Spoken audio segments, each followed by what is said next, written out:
အားလုံးပဲမင်္ဂလာပါဒီနေ့ကျွန်တော်ပေါ့နော်အိုးဝေးတွေပေါ့ဒီပြရောအာရီရောအဲ့ဒီအိုးဝေးတွေကဂီယူဆိုင်မဲ့အပိုင်းတစ်ခုကျွန်တော်မျှဝေပေးမယ်ဒီနေ့ကြုံတွေ့ရတာပေါ့နော်သူကဘယ်လိုမျိုးဖြစ်လဲဆိုတော့အခုဒီဘိန်းကကျွန်တော်ဒီပုံဟောင်းကမှန်နိုင်နဲ့အခုကျွန်တော်တို့စမ်းလာတာသူကဘာဖြစ်လဲဆိုတော့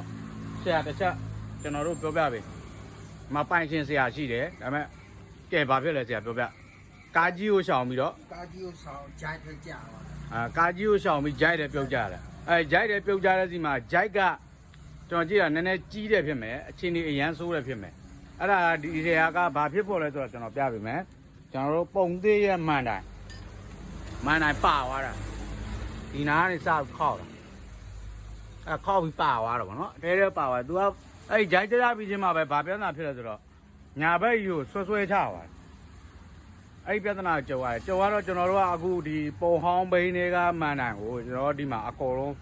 ထည့်ကြည့်တာပေါ့နော်ထည့်ကြည့်ပြီးတော့အခုမောင်းကြည့်တာအဆင်ပြေတယ်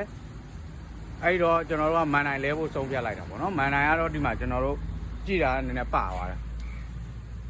ဒီနာတို့နည်းနည်းလေးပိုက်သွားတော့ပေါ့နော်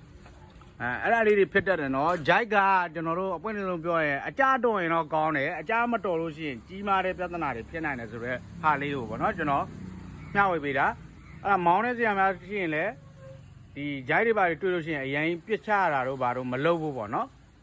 ဒါလေးကိုကျွန်တော်မျှဝေပေးခြင်းဖြစ်ပါတယ်ဒီဆရာဆိုလို့ရှိရင်ဒါဘိန်းရအသိနော်ဝယ်ရဘလောက်ပဲရှိတယ်